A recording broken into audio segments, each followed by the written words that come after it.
good.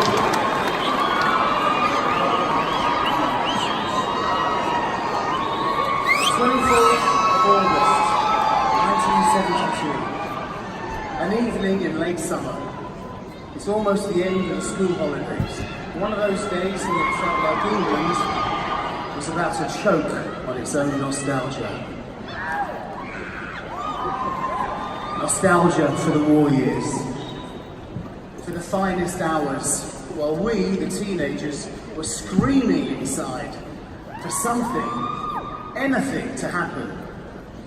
And music was where we were looking for signs of life.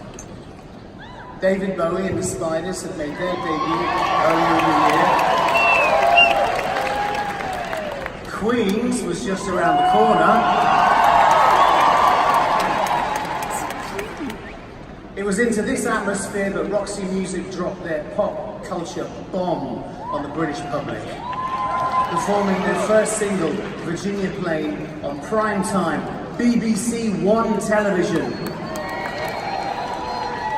The sound was a shock to the system.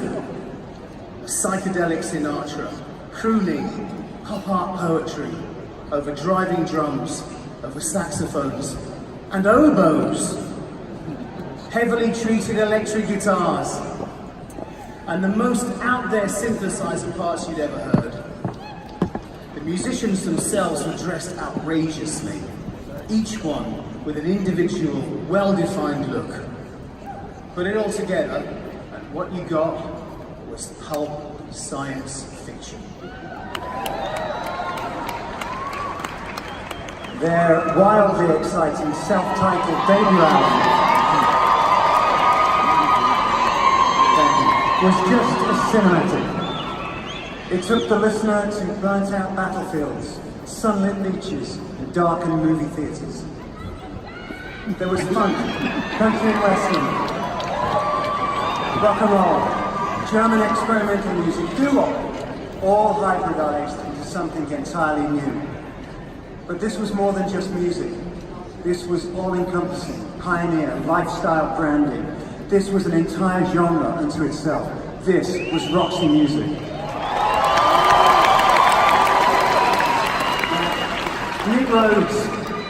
Our bandmate Nick Rhodes and I went to see Roxy in 1974 when they came to Birmingham. I was 14. On a Saturday afternoon, we found ourselves in the lobby of the Odeon, where we made the acquaintance of two fans. They told us that if we hurried down the alley alongside the building, we could hear them rehearsing. This is where I learned about the secret world of the sound check. There were a dozen kids standing around, all wearing Roxy t-shirts and scarves. We listened as they warmed up on songs from their latest album, Country Life. Suddenly the music stopped, and on cue, a black Mercedes rolled up to the backstage door. I've never seen a black Mercedes in my life. I would see a lot of them. In a sudden frenzy of activity, the band rushed out into the light and piled into the car, which took off at speed. A girl shouted, "They're staying at the Holiday Inn!" We're staying at the Holiday Inn! It's a Brummie accent, yeah. So off we ran at full pelt across Birmingham city centre. When the car pulled up at the hotel entrance, we were already there. I remember thinking Phil Manzanero was the tallest person I'd ever seen. Well, knowing him now, it must have been the platform boots. At the show that evening, I recorded Roxy on my portable cassette player. You could do that back then. And the next night, in my darkened suburban bedroom, I listened back and realized what I wanted to be. I knew my destiny.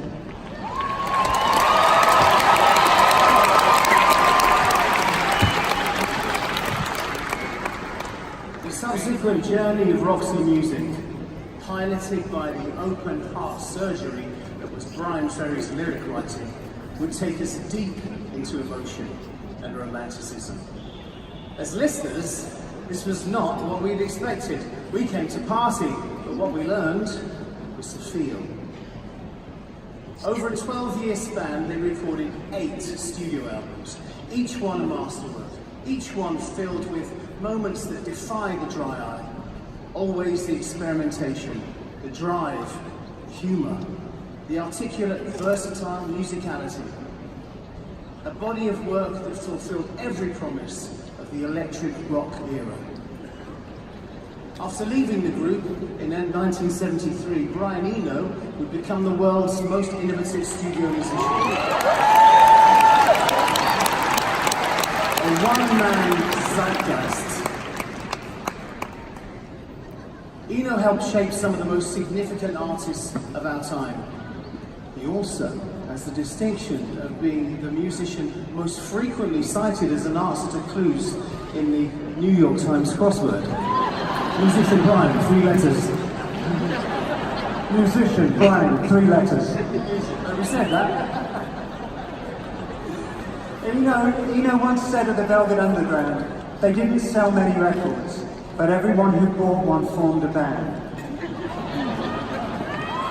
Roxy sold many more records than the Velvet Underground, and they influenced the life choices of everyone who came into contact with them. The name Brian Ferry has become a synonym for cool.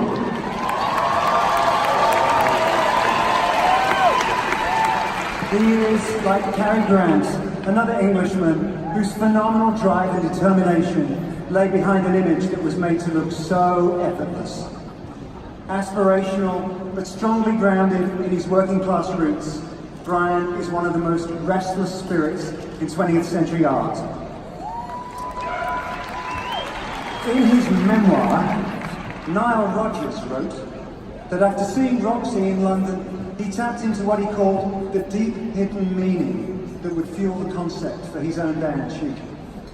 The Sex Pistols were also heavily influenced by Roxy. So, indirectly, they helped to ignite the punk rock revolution. And of course, I am always proud to say that without Roxy music, there really would be no Duran Duran.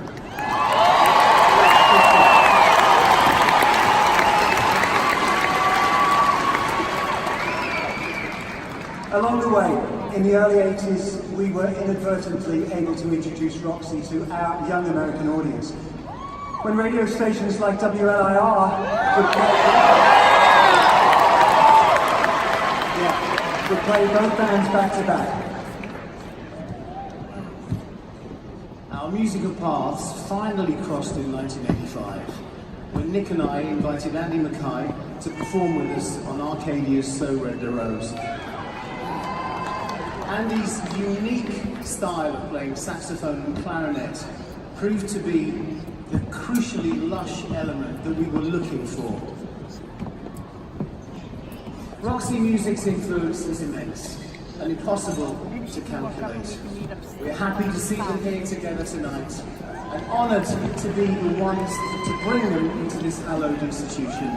Ladies and gentlemen, it's our pleasure to induct into the Rock and Roll Hall of Fame, Roxy Music!